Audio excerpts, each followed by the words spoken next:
बीजगणित और वेद उपनिषद संहिताएं। बीजगणित की जड़ें भारतीय गणित में बहुत गहरी हैं और इसका संबंध वेदों, उपनिषदों और संहिताओं से जुड़ा हुआ है।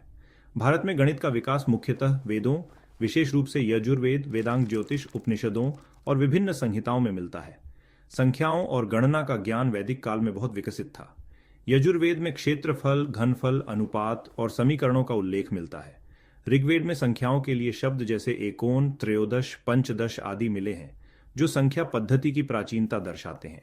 सामवेद में ध्वनि गणना और तरंगों की गणितीय संरचना पर विचार किया गया है।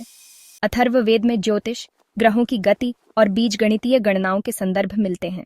बीज गणित और उपनिषद शुल्ब सूत्र बीज गणित का आधार। शुल्ब सूत्र विशेषकर बौद्धायन, आपस्तंभ, कात्यायन और मानव शुल्ब सूत्र में बीज गणितीय गणनाएं दी गई हैं।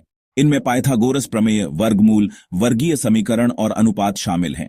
उपनिषदों में गणितीय तत्व। ईशावास्य उपनिषद में शून्य और अनंत के सिद्धांत मिलते हैं। पूर्णमदः पूर्णमिदं पूर्णात् पूर्णमुदच्यते, जहां पूर्ण का अर्थ अनंत या शून्य दोनों से लिया जाता है। ब्रह्मांड और ज्यामितीय संरचनाओं का उल्लेख मांडुक्य और छांदोग्य उपनिषद में मिलता है। संख्याओं का दार्शनिक अर्थ 1 ब्रह्म, 2 द्वैतवाद, 3 त्रिगुण सिद्धांत आदि।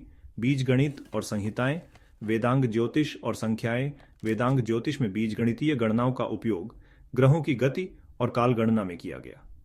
वैदिक संहिताओं में संख्याओं की शक्ति और अनंत की अवधारणा का उल्लेख मिलता है। महाभारत और बीजगणित। महाभारत में युद्ध संरचना, ज्यामिति और गणनाओं का उल्लेख है। सहदेव और नकुल को गणितज्ञ और खगोल शास्त्री कहा जाता है। आर्यभट्ट, भास्कराचार्य और बीजगणित। आर्यभट्ट ने बीजगणित की संख्याओं और चर पर आधारित गणना विकसित की।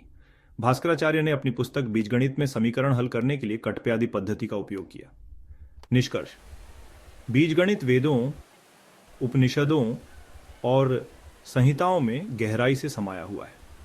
वैदिक काल में संख्या प्रणाली, अनुपात, क्षेत्रफल और ज्यामिति की उन्नत समझ थी।